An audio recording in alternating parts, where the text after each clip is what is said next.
Pues a eso vamos. Muy buenas noches y bienvenidos a Al Día el Debate. Arrancamos hoy, este lunes, este programa diario que les va a acompañar hoy que es el último día del mes de julio, y lo va a hacer también a lo largo de todo el mes de agosto. De lunes a viernes, a partir de esta hora, a partir de las 10 de la noche, vamos a analizar, vamos a debatir los asuntos que nos deja la actualidad del día. Hoy en nuestra mesa de debate, en unos minutos se van a sentar Israel García Juez, Paco Maruenda, Carmelo Encinas y Eusebio Padula. Con ellos, ya digo, vamos a hablar, entre otras cosas, de él, del protagonista del día, al que en realidad ni siquiera hemos visto, de Cristiano Ronaldo, que comparecía ante la juez para dar explicaciones sobre ese presunto fraude del que se le acusa. Le acusa la Hacienda Pública, la Fiscalía, por irregularidades presuntas en sus derechos de imagen.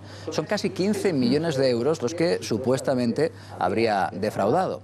Tendremos tiempo también a lo largo del debate para abordar ese desafío, otro desafío más del gobierno independentista catalán, que sigue con sus planes para intentar celebrar ese referéndum que sería totalmente ilegal el 1 de octubre. Escucharemos a Puigdemont, el presidente. Hace tan solo unos minutos ha asegurado que antes se le verá entrar en la cárcel que renunciando a ese referéndum del 1 de octubre. Lo ha dicho el mismo día en el que el Tribunal Constitucional, ha vuelto a hablar y de nuevo ha parado esos planes independentistas, esos planes del gobierno catalán que quieren poner en marcha con una celeridad a toda prisa y de casi de tapadillo. Tendremos también tiempo para más cosas, para tratar otros asuntos como por ejemplo la complicadísima, la tensísima situación en Venezuela, tras esa votación impulsada por Maduro, por el régimen de Maduro, para tratar de perpetuarse en el poder. Y hablaremos también, hemos visto hace un momento con ella, con el abogado de Juana Rivas. Juana es esa madre que continúa en paradero desconocido, escondida con sus hijos, pese a que la justicia le ha dicho, hace tan solo unos minutos, esta tarde le ha vuelto a decir que debe entregar los pequeños a su padre, condenado por maltrato.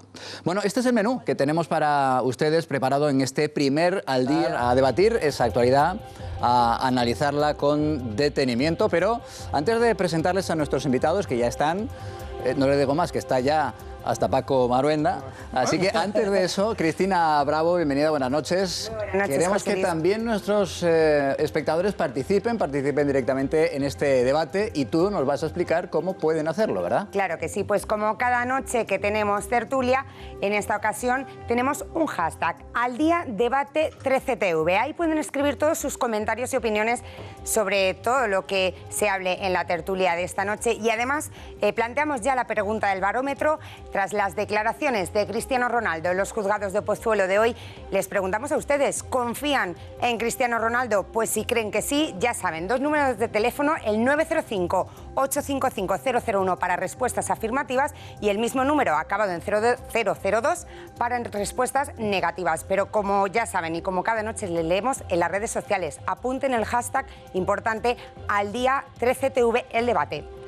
Bueno, pues esos son los números de teléfono en los que estamos deseando que participen ya desde este preciso instante, respondiéndonos a si confían o no en la versión que ha defendido ante la juez Cristiano Ronaldo, al que le acusan, insisto, de haber presuntamente defraudado 15 millones de euros. Hola, Paco Maruenda. ¿Qué tal? Muy buenas. No te has tomado mal la broma, ¿verdad? No, me ha encantado. Es que tú siempre llegas puntual. Yo siempre llego puntual, justo. Exquisitamente yo puntual. Yo apuro el tiempo, salvo alguna vez que hay algún accidente, que afortunadamente como...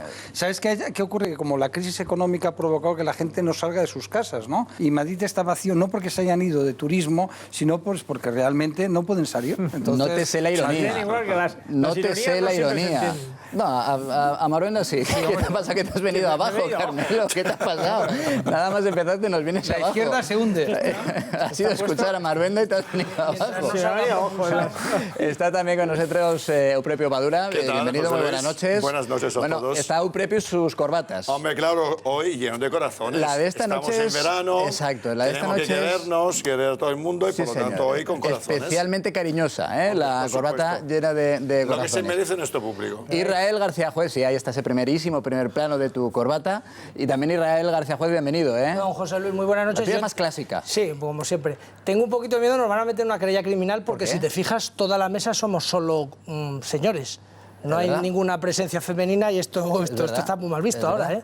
O sea que vamos a ver cómo lo podemos lidiar. Haremos propósito de la enmienda. Sin duda, sin duda. Y la semana que viene te sustituiremos por una mujer. Bueno, sí, o incluso a don Francisco. No, a mí no me mejor se sabe. Bueno, en este primer bloque, además de nuestros analistas, nos acompaña también Manuel Redal, es el portavoz de Gesta, que es el sindicato de los técnicos del Ministerio de Hacienda. Obviamente está... Bienvenido, muy buenas noches. Buenas noches. Está con nosotros porque lo primero que vamos a hacer es abordar esa declaración de Cristiano Ronaldo esta mañana en los juzgados de Pozuelo de Alarcón, en Madrid, donde el jugador del Real Madrid ha declarado como investigado por ese presunto fraude de casi 15 millones de euros en la gestión de sus contratos de derechos de imagen, en las declaraciones de la renta de varios años. Hemos planteado a nuestros espectadores esa pregunta que pueden ver en su pantalla. ¿Confían en Cristiano Ronaldo? Como estas cuestiones no son una cuestión de fe, por lo que se sabe de lo que ha declarado, ¿usted confía o no confía en Cristiano Ronaldo? Bueno, Cristiano Ronaldo lo que ha hecho es declarar lo que le han dicho sus asesores y, lógicamente, pues que ha dicho pues que no es culpable y que él siempre ha tributado bien, pero pues ¿se podía esperar otra cosa? No. Realmente no hemos tenido acceso a toda la declaración, pero sí que ha habido un comunicado que lo hemos leído y el comunicado, bueno, pues dice cosas que no sé si tienen mucho sentido, algunas de ellas, como decir que, bueno, que él ha seguido con el mismo sistema que utilizaba en Inglaterra, pero bueno, es que las normas inglesas no son las mismas que las españolas y tendría que haberse adaptado. Dice que es que no ha cambiado nada y que eso para nosotros no es, digamos, no es exculparse. Y lo que sí que ha hecho es decir que él consideraba que todo se estaba haciendo bien, que de alguna forma si acaso hay alguna culpa, le ha echado la culpa a sus asesores fiscales y bueno, pues es una defensa que en el caso Messi, que no es mimético, pero sí bastante similar, quedaron exonerados los asesores, digo. Sí, bueno, el caso de Messi y el caso Cristiano presentan bastantes diferencias, aunque sea todo un tema de tributación de derechos de imagen, presentan diferencias. Messi tributaba por el impuesto a las rentas de las personas físicas, mientras que Ronaldo ha venido tributando por el impuesto sobre la renta de los no residentes. Hay diferencias importantes y sustanciales y, lógicamente, Messi había pagado mucho más de lo que ha pagado Cristiano Ronaldo. En todo caso, entiendo, por lo que nos está diciendo, que la versión del propio Ronaldo, de sus abogados defensores, de entrada a usted no le parece muy verosímil. Bueno, desde luego, como esto es un tema de estimación, o sea, quizás los oyentes tendrían que saber de qué se le acusa exactamente a Cristiano Ronaldo. Y es, bueno, pues explicándolo de una forma sencilla, Ronaldo tenía que tributar por unos derechos de imagen y tenía que tributar por la totalidad de los derechos de imagen que sean obtenidos en España. Esa es la clave. Pero el resto de los derechos de imagen, claro, es una figura mundial, de esos no tenía que tributar porque estaba acogido a lo que se llama los que se ha venido a llamar la ley Beckham, y en consecuencia digamos, de esa imputación a rendimientos obtenidos fuera, por eso no tenía que tributar. Bueno, tengo a todos nuestros analistas deseando también meter cuchara, nunca mejor dicho, cuando estamos hablando de un asunto que tiene algo que ver con lo deportivo. Enseguida, en un momento, vamos con más detalle con todo lo que ha dado de sí esa declaración de Cristiano Ronaldo en esos juzgados, pero primero vamos a hacer una breve pausa, no se vayan porque enseguida vamos a volver y vamos a tratar de discernir si se puede o no confiar en Cristiano Ronaldo y en su declaración ante la juez. Ya estamos de vuelta, hemos dejado esa pregunta en el aire, pregunta que ustedes también pueden responder. ¿Confía en Cristiano Ronaldo en su declaración ante la juez en respuesta a esa acusación de presuntamente haber defraudado a la Hacienda Pública, que es tanto como decir a todos nosotros 15 millones de euros? Esa es la pregunta que vamos a tratar también de discernir con nuestros analistas en una declaración que nos consta en la que Ronaldo no lo ha pasado bien. Es verdad que todavía queda mucho por dilucidar, pero le han apretado bastante las cosquillas tanto la Fiscalía como la propia juez. Y hay una frase con la que yo me he quedado bastante enfadada, de Ronaldo en la cual dice que si no me llamara Cristiano Ronaldo, yo no estaría aquí. No, de hecho, ha comenzado la declaración así. Y tiene razón, porque si no se llamara Cristiano Ronaldo, no ganaría tropecientos mil millones como jugador y muchos millones de euros por derechos de imagen. Si se llamara Eusebio Pátula, ganaría 0 en derechos de imagen, Paco Maruenda 1 millón a lo mejor, etcétera, etcétera. Es decir, que él está ahí justamente porque es un personaje público, muy famoso. Es uno de los jugadores más importantes del mundo y por eso estaba rodeado de periodistas. Ahora, dicho esto, es evidente que aquí hay un problema desde mi punto de vista a nivel legal. Se ha fiado de lo que pasaba en Inglaterra, donde la legislación a nivel de derecho de imagen es completamente diferente a la española, y en España pues no vige la misma legislación.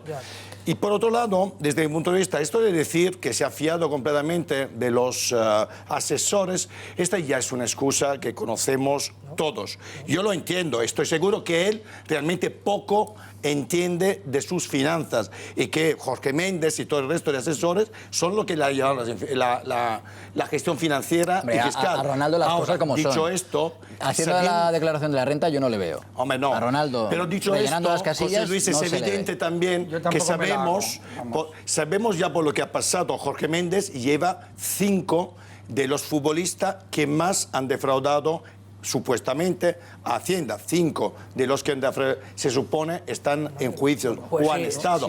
Por lo tanto, yo fiarme mucho del señor Méndez, no sé si lo haría si fuera un jugador y tuviera tanto éxito. Hay un indicio, Israel, que refuerza esa teoría de que efectivamente no lo ha pasado bien Ronaldo dentro de ese juzgado, y es que inicialmente él mismo o su propio entorno había dicho que iba a comparecer ante los medios de comunicación cuando terminara su declaración ante la juez, y después de 90 minutos de declaración, casi un partido de fútbol, 80 minutos, ha preferido irse por la puerta de atrás, que es por la misma por la que ha entrado Israel. Vamos a ver, yo como periodista, lógicamente, a mí esos numeritos no me gustan nada. Es decir, que tú cites a 200 compañeros, todo el mundo ahí preparado, poner lo que dicen los ingleses, una performance, ¿no? Ahí de todo, y luego vas y te coges, aprovechas y te escapas por la gatera.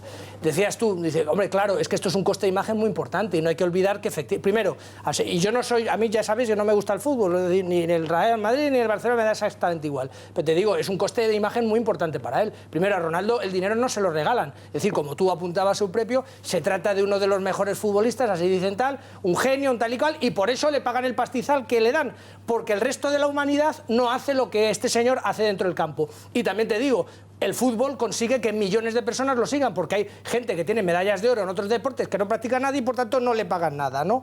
Entonces, digo, aparte del coste de imagen por un lado, es que pones en riesgo también parte de sus ingresos, porque claro, dices, oiga, patrocinadores importantes que a lo mejor le pagan casi igual que el Real Madrid, dicen, señores, yo no quiero tener nada que ver con un señor que está imputado, que dicen que no paga impuestos, tal, ¿no? Y luego, si con la venia, don José Luis, entramos en lo mollar, ¿no? Manuel pasaba un poquito de puntillas, vamos a explicarlo un poco, ¿no? Es decir, ¿qué es lo que dice Ronaldo? Por lo que yo he leído. Dice, oiga, mire usted, yo pago los impuestos de los derechos de imagen que genero en España, ¿vale? Y esto lo hago porque hay una ley que se llama Beckham, que era una ley que no era solo para futbolistas, era para talentos de todo tipo, que vinieran aquí, que efectivamente España decía, señores, ¿qué manera tenemos de atraer talento a nuestro país? Bajando los impuestos, que está muy bien, no lo hacen Irlanda, no lo hacen otros países europeos. Y por tanto se mete en esa gatera, dice, yo soy portugués, no soy español, no soy residente, me meto aquí en la ley de Beckham y yo pago por lo que hago en España, porque como soy una figura internacional, aquello que genero hay que tributarlo por otro lado. Pero hay que olvidar,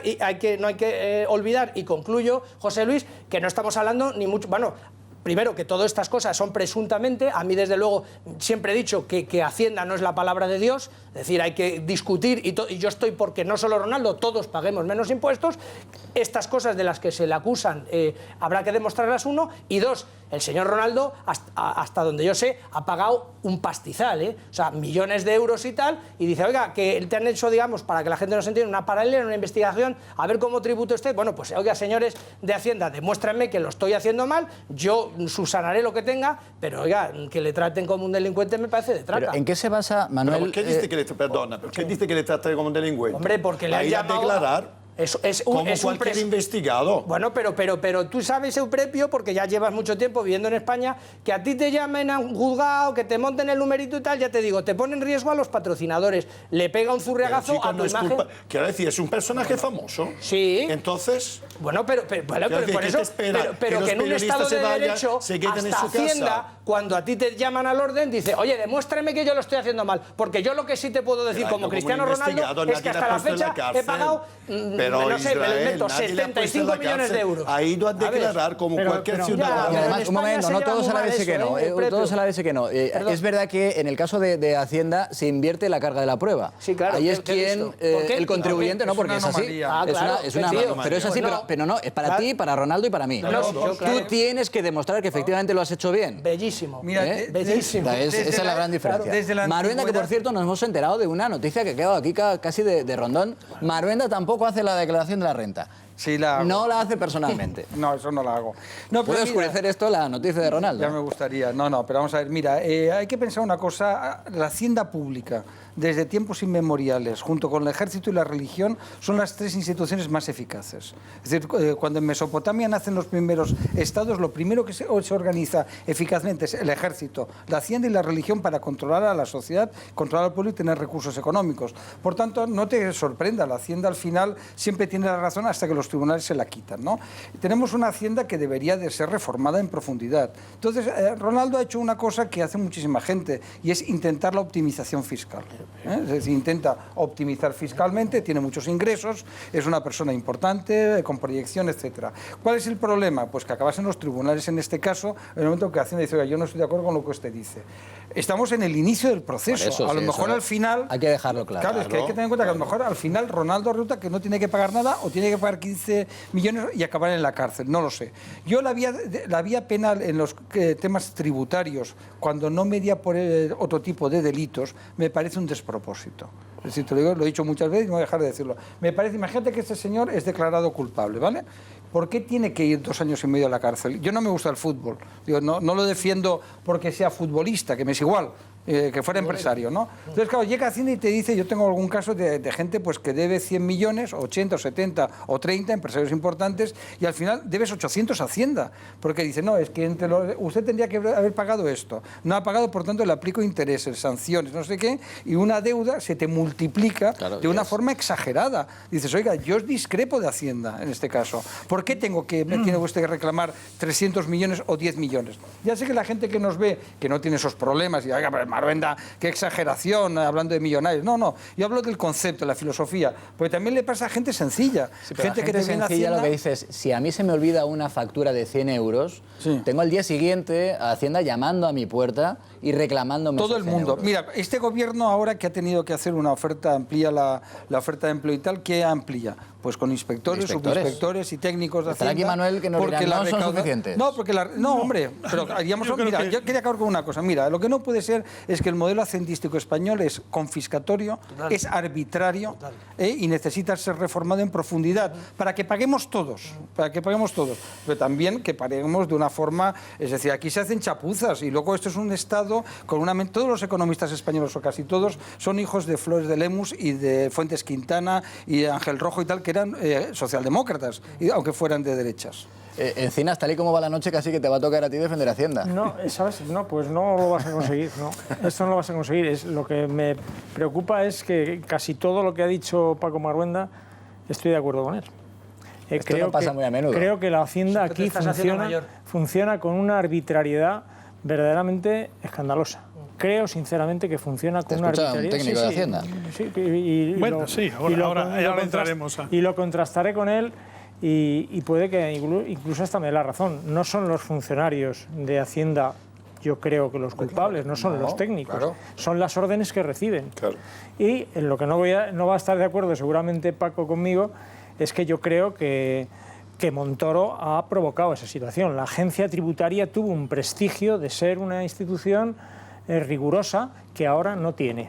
Por eso, ya bajando al asunto de Ronaldo, a mí me pasa también como a Paco. Yo no me gusta el fútbol, por tanto, ningún futbolista es mi héroe. No tengo nada en contra de ellos, pero ni Ronaldo, ni Messi, ni Neymar les admiro en nada. O sea, pueden ser simpáticos y ya está. Pero su virtuosismo con el balón a mí me tiene sin cuidado. Con lo cual, pues esto creo que lo puedo mirar con cierta frialdad. Yo no sé, el caso de Ronaldo, lo que sí que le he escuchado es una palabra o un término que ya se lo he escuchado a otros que han padecido la hacienda pública. Y esto no va para defenderle porque no conozco el caso, que es la palabra interpretación. Hacienda interpreta de una manera. ¿Cómo que interpreta? Es que aquí no hay que interpretar. Tú tienes que saber exactamente... Que se puede interpretar, Carmelo. No. Déjame que te diga. No digo. José Luis. Vamos a ver, tú tienes que saber muy bien qué es lo que se puede y lo que no se puede hacer. Cada contribuyente tiene derecho a intentar pagar lo menos posible legalmente, buscarse pues, la forma de tener exenciones fiscales por la vía legal, lo que te permite la ley. Eso cada ciudadano tiene derecho. Pero sí es legítimo que existan criterios diferentes. Por ejemplo, el criterio de... te lo cuento. El criterio de Ronaldo, ¿cuál es? Él dice, ¿por qué tengo que tributar en España los ingresos que yo recibo en China en virtud de mi imagen? Y la Hacienda, corríjame si me equivoco, Manuel, la Hacienda Pública dice, no, claro, usted lo hace porque trabaja en un equipo español que se llama Real Madrid. Te lo voy a trasladar... Perdona, es que yo los que genero en Italia, por trabajo que hago en Italia, también los pago en España. Perdona, yo trabajo en muchos países y todo lo que genero con mi empresa, que es española, yo los pago en España, incluso si son en China, en Sudamérica o en Inglaterra. Corbatas de corazones, pero quiero terminar. Quiero decir que, en fin, que también los empresarios... Lo voy a trasladar a los ciudadanos corrientes, no a los que no son ni Ronaldo, ni Messi, ni son el Banco de Santander, ni ninguna empresa de altos vuelos. A los ciudadanos corrientes, con los que tú topas con un determinado técnico de Hacienda y te puede admitir a una empresa o a un autónomo unos gastos que otro no te admite. Efectivamente. Claro. Y que dice, oye, y es más, unos gastos que te dicen, no, eso no te lo admito. Y sin embargo, miras la ley y dice, anda, pues si es que aquí dice que un trabajador, corríjame el técnico si me equivoco, un trabajador tiene derecho a desgravarse de todos aquellos gastos que le conlleve el ejercicio de los necesarios para obtener los ingresos. Bien, pues eso ahora mismo no ocurre. Lo hacen con una arbitrariedad absolutamente descarada. Y esa arbitrariedad la está aplicando la agencia tributaria a cualquier ciudadano. O sea, a ti, si eres autónomo, pues no es fácil que te permitan pasar un taxi cuando tienes que ir a tu trabajo, si vas a cubrir una información, o un coche, un vehículo, la gasolina del vehículo para ir Y sin embargo, pues Botín tiene un coche, o Botín, por decir alguien que se me viene a la cabeza, tiene un coche, lógicamente, con un chofer, ¿no? Y que aparece ahí y que lo mete como gasto. Tú no. ¿Por qué? Porque la Hacienda, la agencia tributaria, José Luis, depende si es el uso exclusivo o no exclusivo del coche. La agencia tributaria es fuerte con el débil y débil con el fuerte. ¿Hay arbitrariedad? ¿Usted cree que hay arbitrariedad, como dice Carmelo, en la agencia tributaria? En este tema creo que hay que hablar mucho. Hay que hablar mucho en este tema. Lo que sí que es cierto, y ha terminado Carmelo con una frase que nosotros la hemos dicho 1000 veces, que la agencia tributaria es terriblemente dura con los pequeños contribuyentes y, sin embargo, es muy magnánima con los grandes contribuyentes. Esto es así. Ronaldo ahora mismo no pensará eso. Pues Ronaldo no sé lo que pensará, supongo que estará bien fastidiado, pero es la situación que tiene. El caso de Ronaldo sale, pero el caso de Ronaldo es como el de cualquier gran fortuna. El problema de las grandes fortunas, esto es que en general tienen la tendencia, a querer, y eso a lo mejor es legítimo, a querer pagar lo menos posible. El problema es que te tienes que sujetar un poco a las normas. ¿Cuál es la discrepancia? ¿Qué es lo que se le imputa a Ronaldo? Es que hay que aclarar eso. Ronaldo tiene unos derechos de imagen, que son una burrada. Sí. Unas cifras enormes. 70 millones de euros. 70 en estos 4 años que se le están mirando. 78, me parece. ¿Qué es lo que ocurre? Él dice, o sus asesores, porque él echa la culpa a sus asesores, solo el 20% de estos ingresos están generados en España directamente. En España directamente. Y solo, teniendo en cuenta que estaba acogido a la ley Beckham, que a lo mejor había que explicar un poco más para que la gente lo entienda, solo voy a tributar por esto. Entonces, ahí está la discrepancia que plantea Carmelo. En la Hacienda Pública dice, esto no es el 20%, tú generas en España más del 20%. Y entonces establece unas diferencias. Esa es un poco la clave. Entonces, ¿qué es la ley Beckham? Yo creo que si no se entera de nadie de nada. Hay que explicar qué es la ley Beckham. La ley Beckham, como Manuel sabes perfectamente, y no solo para los futbolistas, sino para financieros, para gente, digamos, del extranjero, que dice, vengan ustedes a España y paguen los pero bueno, impuestos. no compliquemos más la cosa. Entonces, ¿qué es lo que ocurre? Ronaldo firma el contrato antes de final de 2009 y se puede acoger a la ley Beckham. Totalmente. ¿Qué ocurre? Solo paga, cuando tú te acoges a la ley Beckham, solo pagas por los ingresos obtenidos en España. Frente, por ejemplo, a lo que le pasaba a Messi, que Messi tributaba como residente en España y tributaba por todo, es que Messi es español. por la renta mundial. Bien, sí, quiero decir, esta es la situación, es para que la gente entienda qué es lo que le ha pasado eso. Entonces, ¿qué es lo que ocurre? Que unos asesores, o los asesores de Cristiano Ronaldo, dicen, esto es lo que se ha devengado en España, lo que se ha generado en España. Y la Hacienda Pública, y es perfectamente lícito, entiende, yo discrepo sobre eso. Pero por centrarnos en lo que ha dicho hoy Ronaldo. Hoy, como venimos explicando, ha insistido en su inocencia, ha reiterado que todas sus declaraciones de la renta son perfectamente legales, que ha declarado todo lo que entiende que tiene que declarar. Y, por supuesto, quitando, como decía Carmelo, los colores deportivos, al margen por completo. Hay quien dice, claro, eso en buena medida me hace confiar, por centrarnos en la pregunta que estamos planteando, me hace confiar en la palabra de Cristiano Ronaldo, porque para él hubiera sido más fácil, si no fuera cierta su inocencia, si no estuviera tan convencido de su inocencia, hubiera sido mucho más fácil negociar con la agencia tributaria. No hay dudas sobre el hecho que él confiaba que estaba haciendo algo legal. Es decir, yo no tengo dudas al respecto. Pero confiaba y confía. Confía y confiará porque ha tenido una serie de asesores, de abogados que han llevado todas sus finanzas. Yo no tengo duda que él está en buena fe, cuidado. Ahora, esto no quiere decir que según la Hacienda la Fiscalía española, y Hacienda no ven buena fe. No. En su informe original, ellos dicen que de una manera intencionada y sin buena fe. El de absolutamente nadie. Siempre ven mala fe en todo el mundo. Yo, desde luego, tengo muy claro que él confiaba en sus asesores al 100%. Por esto le pagará un pastizal brutal y esto sí que no van a tener problema. Que esto ya es un descojón, con todo el respeto. Porque a mí que el señor Jorge Méndez, que tiene 5 de sus grandes futbolistas implicados en tema de fraude de Hacienda y él está por ahí volando en primera clase por todos los países y además gana probablemente más, me hace gracia. De todas maneras, yo sí que amo el deporte. Quiero añadir una pequeña cosa. Yo sí que soy deportista, sí me gusta el deporte, sí me gusta el fútbol, sí defiendo que estos grandes deportistas incluso ganen muchísima pasta. Ahora, dicho esto, creo que tienen un plus de responsabilidad en comparación a los que estamos sentados en esta mesa y el resto de ciudadanos. Sin duda, José Porque Luis, un futbolista que gana ese dinero por ser el mejor del mundo o uno de los mejores del mundo, a nivel de ejemplo, debería dar un ejemplo brutal al resto de la población. Hacía José Luis mención o relación al comunicado que se ha hecho hoy público de exculpando a Cristiano Ronaldo y diciendo las cosas, ¿no? Si miráis fijamente, una de las cuestiones más destacadas es que le decía a sus asesores, yo no quiero problemas. Ser incluso hasta generosos, porque yo prefiero no meterme porque pagar me penaliza. Porque claro, si me meto en un fregado, a lo mejor al final se vuelve contra mí y pierdo ingresos, no quiero problemas, ser generosos. Luego lo que estáis un poco vosotros diciendo, ¿no?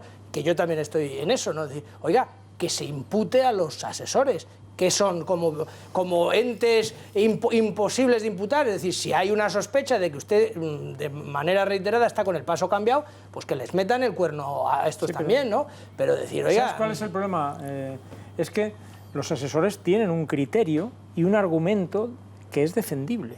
Por supuesto. Que es defendible. Claro. Entonces, independientemente de lo que haya que hacer o no con los asesores, ¿cómo alguien que entiende que está haciendo algo legal y lo argumenta, que su criterio es que esto lo puede hacer porque él fuera de España pues lo que hace lo hace fuera de España y no tiene nada que ver y lo defiende y lo argumenta, la agencia tributaria puede no estar de acuerdo, pero ¿cómo, por una diferencia de criterio, metes a un tío en la cárcel? Pero ¿Cómo metes a un tío en la cárcel? Porque lo que sí que parece claro... Yo creo que nadie imagina a Ronaldo entrando a la cárcel. Bueno, ya veremos. Ojo, aquí sí. Pero puede ir, ¿eh? Puede ir. Puede ir a la cárcel tal como se están poniendo a las Messi cosas. le condenaron a varios meses de cárcel. Sí. Tal y como está planteado, y esto el técnico tal y como lo se está corroborará, planteando las cosas, Messi podría ir a la cárcel. Ronaldo podría ir a la cárcel, Messi ya sé que no ha ido. Eso es lo que yo... Y bueno, antes ha dicho Paco que bueno, que él entiende que por defraudar no hay que ir a la cárcel. Bueno, eso son cuestiones de criterio y cada uno defiende lo que sea. Probablemente por defraudar intencionadamente, conocéis claramente intencionadamente, sí, y reiteradamente. Pero por una diferencia de criterio no puede ser. De fraude, vamos a ver. El nivel de fraude en España es enorme. Claro. Si no hubiera esos niveles de fraude, seguramente el resto de los españoles tendríamos que pagar menos impuestos. Esto es así. Manuel, pero la pero estimación, si usted, vamos a ver, no, déjame terminar. La estimación que se hace es que entre 600, 800 mil euros incluso podemos estar pagando más los que pagamos por el fraude como consecuencia de la economía sumergida y el fraude fiscal. Vale. Y eso es una realidad. Sí, pero una realidad comparable con los países, se lo digo porque yo veo los datos, le digo, vamos a ver, primero es imposible medir la economía sumergida por pura definición, pero si tú ves la economía sumergida, dice España 20%, muy bien, ¿cuánto hace en Alemania? Creo 15%, ¿cuánto los suecos? 12%. Es decir, a nadie le gusta pagar impuestos, José Luis, y como decía Paco, dice, cuando ya te pasas en la frenada y se convierte en confiscatorio, dice, oiga, ¿le parece poco que soy Ronaldo y he pagado 75 millones de euros en estos 4 años? Dice, no, es que tendría usted que pagar 750. Oiga, pues póngase usted a jugar al fútbol. Vamos a ver, eso de que no se puede calcular la economía sumergida puede ser cierto en cuanto a cálculo. Pero desde luego a estimarse es perfectamente posible y existe 20.000 modelos para estimar la economía sumergida y se sabe. Y se hace en todos los países del mundo desarrollados. Ese argumento de que no se puede medir, eso es de países subdesarrollados. Manuel, que si el 20% es en España, el 18%... Sí, se calcula en todos los países, se hace un cálculo en todos los países. Y además muchas veces son las mismas personas las que los han calculado en un instituto. O sea, son académicos que... Sí, claro. Decía Manuel de los técnicos de Hacienda que tal y como van las cosas podría acabar en la cárcel, Ronaldo. ¿Tú le ves? No, yo no creo, hombre, porque esto es un procedimiento que puede ser muy largo. Luego, acabo de tener en cuenta que al final, cuando tú eres Ronaldo, como grandes compañías, yo me acuerdo del caso de una compañía X, ¿no?, que le pedían 100 millones y al final Hacienda se avino y creo que pagó 15, ¿no? Porque al final, yo lo pregunté, y ¿qué pasa? Y dice, pues mira, oye, pues que al final esto te lo alargan 10 años o 15. Es decir, cuando no hay un delito penal que dice, oiga, mire, es una discrepancia con Hacienda. Es decir, oiga, usted cree que yo tengo que pagar 100 millones y yo creo que tengo que pagar 10, ¿no? Y al final Hacienda dice que, pues mire, págueme 15 o 20 o los que sean, no me acuerdo las cifras, igual digo como ejemplo, ¿no? Claro, al final, aquí lo que se plantea también es un problema de conjunto europeo, ¿no?, que hay que plantearse. Primero, en Europa hay economía sumergida, hay. Que la de España, junto con los países mediterráneos, es la más alta, sin lugar a dudas. Que históricamente en España de Hacienda era algo que incluso, yo lo he oído en muchas comidas, yo como toda la vida he cobrado o del Estado como funcionario, es decir, que pago mi universidad, paga cada mes rigurosamente, ¿sabes? Y o de ABC antes, o de La Razón, o cuando estaba en el gobierno, ¿no? Por tanto, el margen para tener dinero negro es cero patatero. Otra cosa es que luego discrepes cómo tú optimizas o no fiscalmente. Pero Europa tiene un problema de competitividad. Es decir, Europa es un territorio donde, para que la gente se haga la idea, solo en pensiones este año pagaremos 115.000 millones de euros sobre un presupuesto de poco más de 400.000, donde tenemos 4 millones de funcionarios. Yo no me entré en la chorrada de los coches oficiales, porque eso ya es... que no del chocolate, del oro, ¿no? Es una tontería, entonces ya no vamos a plantear tonterías, ¿no? Pero sí que deberíamos de plantearnos como sociedad pues la carga fiscal, porque otros países son más competitivos que nosotros y nosotros no somos competitivos, porque estamos con una reforma laboral que ha funcionado bien, se cuestiona. Y luego ya entrando en el tema de Ronaldo, que es lo importante, claro, al final también este hombre tiene una situación de perjuicio reputacional enorme, ¿sabes? Porque al final ahora él aparece ahí, yo ya digo, ni lo conozco y probablemente no lo conoceré nunca, pero ahí tiene un primer problema de imagen, ya es un presunto culpable. Porque con Hacienda, y no te ofenderás, Manuel, al final eres culpable. Es decir, Hacienda, claro, el proceso es... Usted debe demostrar su inocencia. Exacto. No, es peor que eso. Te inspeccionan, te sancionan, ¿vale? Una vez que has acabado, te vas al TEAC, ¿no? Al Tribunal Económico Administrativo tal, que casi siempre no te da la razón. En general se la da Hacienda, porque son ellos mismos. Ellos mismos. Claro. Estás Sí, equivocado. sabes que sí, el 50%. Bueno, 50%, eso es un fracaso, eso es un fracaso como institución. Quiere decir, qué mal se está trabajando cuando la propia administración le está dando la razón al contribuyente en tantísimos casos. Pero en muchos casos, pero mitad, también... mitad. Bueno, mitad, a veces yo creo que es más Hacienda, pero es igual. Pero en todo caso, para el contribuyente empieza un procedimiento terrorífico, yo no lo he vivido, pero digo como ejemplo, te lo han contado, donde de momento tú tienes que poner la pasta o avalar, que te cuesta pasta. Hacienda no tiene que hacer nada, le sale gratis. Claro. Es decir, yo soy inspector de Hacienda y meto una cagada enorme y no pasa nada. Me pagan, mi bono me lo pagan igual. A final de año, a mí me dan la pasta, es verdad, más o menos, ¿no? Manuel, casi por alusiones le voy a dar la palabra. No, yo te explico a la gente. Lo que yo mienta o me equivoque, corrígeme que no lo hago. Pero básicamente yo soy inspector de Hacienda, digo a ti, oye, tú tienes que pagar 1.000 euros, ¿no? Y dice, pero no es verdad. Primero ya si son 1.000 euros, pago y paso, ¿no? Que me dejen en paz. Si no, eso es lo que te decía, que hay mucha gente que argumenta que hubiera sido mucho más sencillo para Ronaldo negociar. Se le piden 15 millones. Pero él no está de acuerdo. Lo hubiera podido dejar en 7, que es mucho dinero también para Ronaldo. Es que estás asumiendo la comisión de un delito, que ahí estoy con Manuel. Va a decir, oiga, es un delincuente fiscal, pero es un delincuente... Pero yo te quería... Oiga, estás señores, asumiendo repetimos, parte de un criterio que no yo compares. en estos últimos años, desde que estoy en Madrid, he pagado la itinerata. Está muy bien decirle, y ya digo, lo dice un fútbol. Pero lo que quería acabar de explicar, para que la gente lo entienda, es que tú imagínate, no hablemos de 1.000 euros, que es tanto, tú imagínate que Hacienda te inspecciona 4 años y dice, usted me debe, usted ha dejado de pagar, me tiene que pagar 20.000 euros más. Que yo he decidido que ahora a partir de ahora son 150. Digo, ¿cómo? Sí, porque le aplico lo que no ha pagado, la sanción, los intereses al 5%, ¿no? Arbitrariamente te pueden poner la sanción. De golpe te dice el asesor, oiga, ya usted debe 100.000 euros, ¿no? 150. No, concluye. Y dice, usted debe 100.000 euros. Dice, ¿qué hago yo ahora? Pues negociar con Hacienda si se lo dejan aplazar, pero ¿y si quiero recurrir? Tiene que pagarlos igual, si no, no puede recurrir. Lo cual es alucinante. Y en la hipótesis de que al final de este procedimiento, ya para acabar, te dé la razón el tribunal que sea, porque ellos recurren hasta el tribunal de Zambia, si es necesario, porque los abogados les sale gratis, no necesitan procurador, claro, todo les sale gratis. El contribuyente no tiene al inspector que se ha equivocado no pasa nada, tampoco quiero que lo sancionen. A ti te devuelven con los intereses, que a veces me dicen, vale la pena, porque a un 5% de interés es interesante. No, pero eso no te lo dan a ti, Paco. Sí. Es decir, si Hacienda te tiene que devolver dinero, ellos te hacen una tarifa plana y te dicen, sí, tal, y te doy 2 de pipa. Si le tienes tú que deber... Claro, lo que te dice el tribunal, perfectamente regulado. Bueno, sí, está regulado. Sí, pues a mí en las devoluciones de Hacienda no han sido así. Pero has tenido que avalar tu casa. Por eso te hablo de cosas pequeñas, de 10, 15.000, 20.000 euros, más o menos. 20.000 euros se te pueden convertir en 80.000 o 60.000. No sé, bueno. Más o menos. Lo que sí que es cierto es que existen unas sanciones y esas sanciones, lógicamente, tienen que ser disuasorias.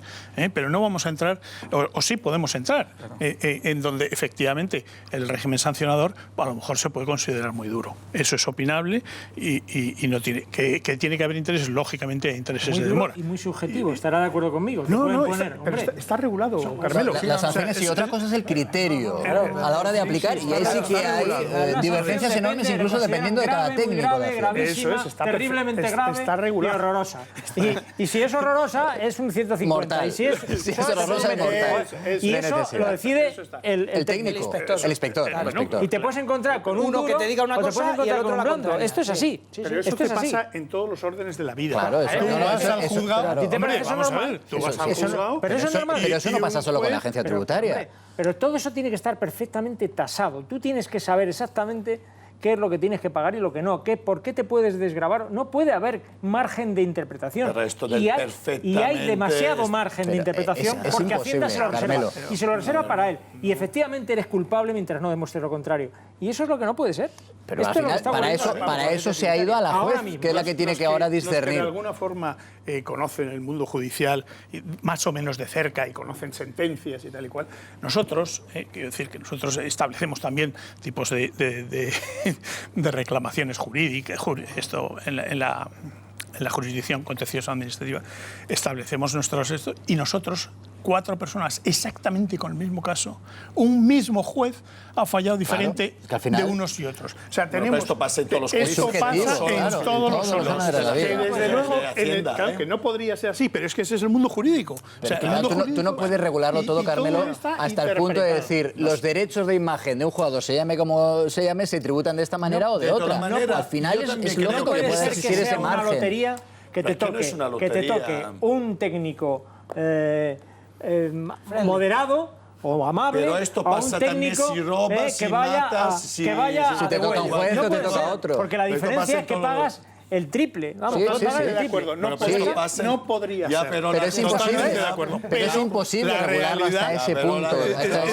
Pero no solo... Yo quiero decir que la justicia, la tributaria, la penal, la civil, es así siempre. Todos los jueces deciden con sus criterios. No estoy hablando de jueces, estamos hablando de técnicos que tienen que tener muy bien tasado. No son jueces. Pero la interpretación no la puedes eliminar tampoco del trabajo de un técnico, Carmelo. No digo que un funcionario de Hacienda sea un juez. No puedes eliminar su interpretación. Tiene que tener subjetividad. No lo puede tener, por favor. Bueno, de todas maneras, uno tiene que saber con quién se juega los juegos. Carmelo, por favor. Yo quería añadir otra cosa. A mí seré el único, yo no quiero defender a Hacienda, pero no quiero tampoco matar a Hacienda. Yo creo que quiero es que funcione bien. No, hombre, claro. Que paguen los que tienen que pagar y sabe cómo podría funcionar mejor. Mira, en los países donde se ha conseguido que la lucha contra el fraude fiscal sea exitosa, ¿sabe qué ha pasado? Que han tenido que aumentar el número de técnicos de Hacienda y de inspectores de una forma brutal.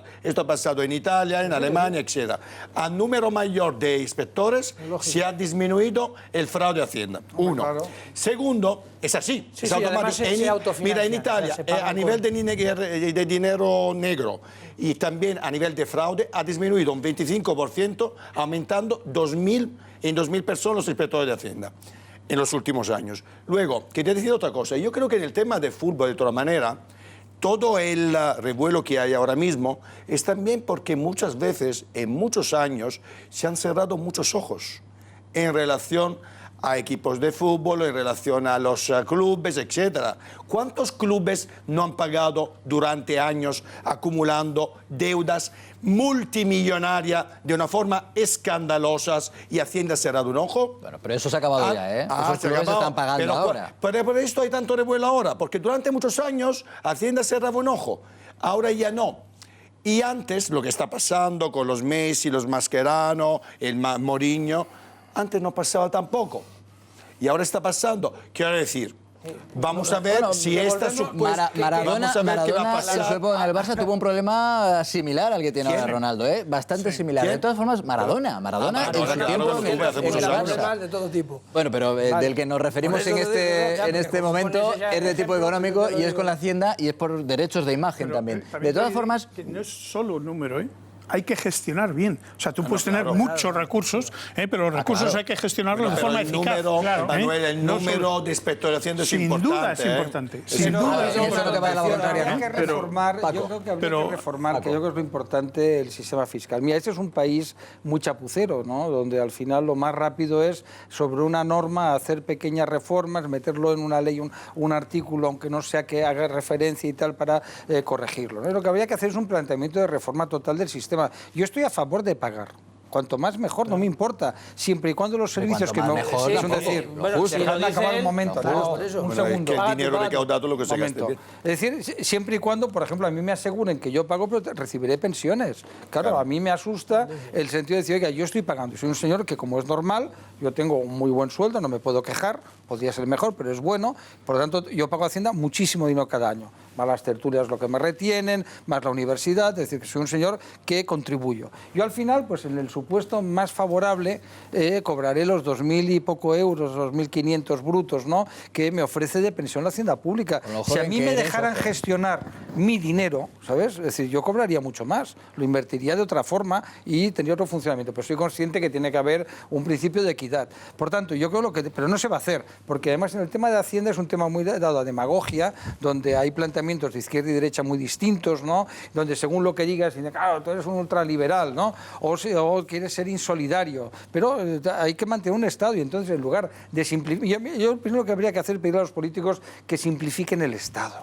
es decir, que hagan un Estado que sea una vieja promesa que todavía no se ha cumplido, ¿eh? Bueno, no, porque aquí de simplificar las estructuras, las duplicidades, ahí voy, muy bien, se dice, pero no se hace. Yo estoy a favor del Estado de las autonomías, que vaya por delante, lo he dicho muchas veces. A mí el modelo realmente federal que tenemos en España, lo que pasa es que como en el PSOE Pedro Sánchez es economista, pues no sabe muy bien lo que es eso del federalismo. Y mi amigo Gabriel Cámara no se lo ha contado, ¿no? Que es un gran catedrático de Derecho Constitucional y se lo podía explicar para que sepa qué es el federalismo. Entonces, si no, tú no reformas el Estado y no pasa por los coches. Yo lo decía antes de entrar en plató, a mí me parece una vergüenza que en este país le paguemos al presidente del gobierno 60.000 euros y nos sentamos muy cachondos. Porque es poco, es una vergüenza porque es poco. 60.000 euros, hombre, no, menos. 78. 70, pues igual, 70, pero netos son 60, ¿no? ¿Sabes que los ministros cobran casi la mitad que los secretarios de Estado? Y nos sentimos muy contentos de que los ministros cobren eso. Eso no tiene ninguna lógica. Oye, no, y en cambio, en otras cosas sí que tenemos que ahorrar. Mira, Paco, vamos a escuchar a los espectadores que Cristina, de momento parece que mayoritariamente, aunque hay partido, está bastante igualado, mayoritariamente sí confían en Ronaldo, aunque estamos hablando de que nos habría hurtado 15 millones de euros. Sí, está la cosa un poco reñida. Por ejemplo, vamos a leer, José Luis dice, Miquel dice que no se trata de confiar o desconfiar, pero que la agencia tributaria no da puntada sin hilo. Agustín Marín también dice que pague lo que le corresponda y si insiste en no pagar, pues a la cárcel. Y Sebastián Rogla dice, yo confío en que se aclare todo lo de Cristiano, se llame Cristiano o Pascual Bellota. Si fuera yo, asegura, estaría encarcelado. Como ves, José Luis, un poco tenso el debate. Bueno, de hecho, es que, gracias Cristina, por ahí ha empezado la declaración de Ronaldo ante la juez. Él, al sentarse, ha dicho esa frase que ya hemos comentado de estoy aquí porque me llamo Cristiano Ronaldo, y la juez le ha mantenido la cara. Él le ha dicho, no, por ahí no. En esa silla yo he visto sentadas a personas que son famosas, que tienen un nombre con mucha reputación y también, efectivamente, a personas completamente anónimas. Yo pienso que ahí se ha equivocado Cristiano Ronaldo. Luego tiene su derecho de no comparecer ante los periodistas, aunque lo siento por los 200 compañeros que había en la puerta, pero él puede hacer lo que quiera. Que me consta, porque te he escuchado esta tarde en COPE, que estás deseando irte de vacaciones. ¿A que sí? Sí, estoy deseando irme de vacaciones, pero... ¿Y quién no? Todo el año esperando a que llegue este momento, pero ojo que al volante solo hay un momento que puede cambiar toda una vida y cambiarla para siempre. Una distracción, un solo momento puede cambiar los planes de las vacaciones que llevas haciendo durante todo un año. Cualquier cosa que distraiga tu atención, cualquiera, puede convertir un simple momento en un momento fatal. Es que las distracciones están detrás del 30% de los accidentes de tráfico, del 30%.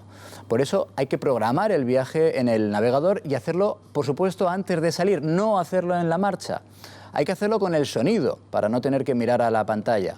El móvil, por supuesto, ese sí en silencio. Así es como se puede tener una razón de peso para cada 2 horas, parar, ver los mensajes, estirar las piernas y refrescarte. Solo con agua, por supuesto, refrescarte solo con agua porque vas a conducir.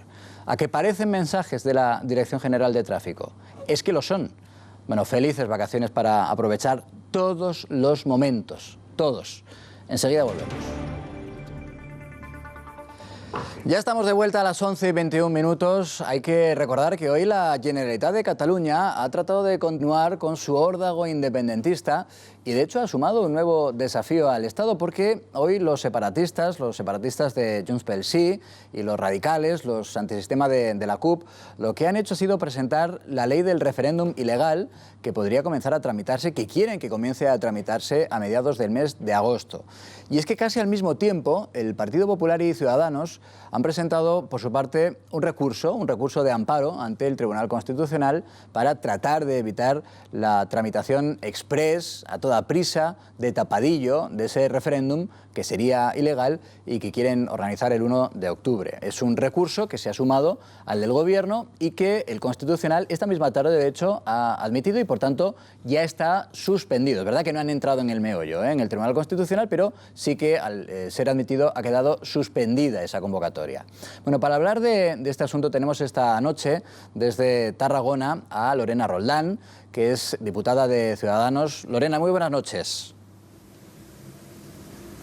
Hola, buenas noches. Bueno, la última hora es esa, que el Constitucional de momento ha frenado esa vía express de desconexión, que llaman ellos express, para proclamar la independencia. Claro, lo que ocurre es que ya sabemos cuál es, digamos que, la afinidad nula de los independentistas en torno a la justicia. Lo digo porque esto va a servir para algo.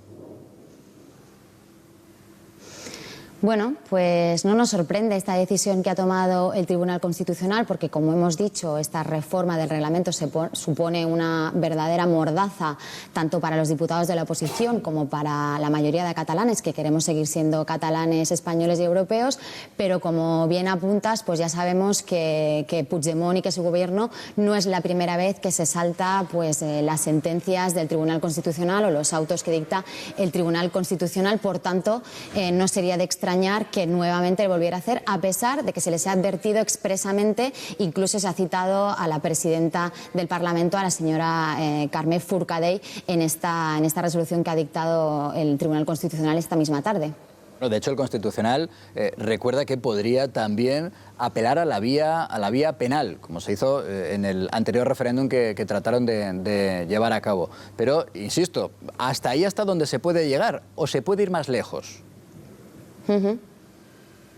Bueno, estamos viendo, ya tenemos imputaciones encima de la mesa a los miembros de la mesa que ya desobedecieron en una ocasión anterior, permitiendo también estas votaciones que todos conocemos en el Parlamento, a pesar de que los letrados ya habían advertido de que esto no se podía hacer, a pesar de que miembros de la mesa, como por ejemplo el vicepresidente José María Espejo de Ciudadanos, también había hecho esta advertencia y había dicho que esto podía incurrir en un fraude de ley. A pesar de todo esto, ellos siguieron adelante, continuaron adelante, y yo creo que bueno, nos podemos esperar cualquier cosa, sobre todo con este gobierno que lidera el señor Puigdemont, que va hacia ninguna parte y que cada día pues vemos una performance más, un numerito más, pues bueno, que es esto que nos está haciendo perder tiempo, nos está haciendo perder dinero y oportunidades a todos los catalanes. Bueno, decíamos que ustedes hoy han presentado precisamente al Constitucional un recurso, también lo ha hecho, digamos que en un acto similar el Partido Popular.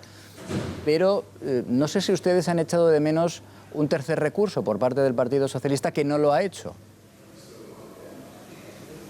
Pues sí, lamentablemente no nos sorprende que el Partido Socialista no estuviera allí, y digo lamentablemente porque ya hemos visto lo que está pasando en Cataluña con el PSC, donde alcaldes del Partido Socialista han dicho que van a dar apoyo a este supuesto referéndum del 1 de octubre, y nosotros lo que le pedimos al Partido Socialista y al PSC es que se aclare de una vez por todas, que decida qué proyecto tiene, porque yo creo que no lo tiene muy claro, y nosotros, desde luego, como líderes de la oposición, pues teníamos la responsabilidad y la obligación de denunciar la situación que estamos viviendo en Cataluña con esta reforma del reglamento, que es una auténtica cacicada, que lo único que pretende es silenciar a la oposición. Sabemos que al señor Puigdemont no le gusta que la oposición le diga las verdades, y por eso ha tenido que retorcer de esta manera el reglamento, y nosotros nos hemos visto en esta obligación de presentar este recurso de amparo ante el Constitucional. Le voy a pedir una cosa más, Lorena. Le voy a pedir un pronóstico. Sí. Ustedes, que efectivamente, como bien nos decía, son los líderes de la oposición en Cataluña, ¿usted qué cree que va a pasar el 1 de octubre? Bueno, nosotros tenemos muy claro que no va a poder realizarse este referéndum que el señor Puigdemont está prometiendo, y que él mismo sabe que no va a poder cumplir con esta promesa. No es la primera vez que incumple. Hace 18 meses también prometió que iba a declarar la independencia, pasó esa fecha y seguimos, afortunadamente, formando parte de España y de la Unión Europea. Creemos que no se va a poder realizar y estamos convencidos porque no tienen ningún tipo ni de cobertura legal ni de apoyo internacional, y es que ya ni siquiera convencen a los suyos, están cada vez más solos. Hemos visto lo que ha pasado con aquellos miembros del gobierno y aquellos miembros de su propio partido que le han dicho la verdad al señor Puigdemont, los han mandado para casa, y esto es una muestra evidente más de que este referéndum que están prometiendo no se va a poder hacer. Y la pena de todo esto es que el señor Puigdemont lo que ha conseguido es dividir, partir en dos la sociedad catalana, y ha defraudado tanto a los que creían en él y creen en la independencia, y también al resto de catalanes, que estamos viendo, como he dicho antes, que perdemos dinero, que perdemos oportunidades y que estamos en una situación insostenible, y esto ya es un proceso que es agotador y que está agotado también. Bueno, nos decía que está convencida de que Puigdemont no va a poder cumplir esa promesa de organizar el referéndum. Sabe que esta misma tarde el presidente de la Generalitat ha dicho que antes se le verá a él entrando en la cárcel que renunciando a esa organización del referéndum. ¿Qué le parecen esas declaraciones?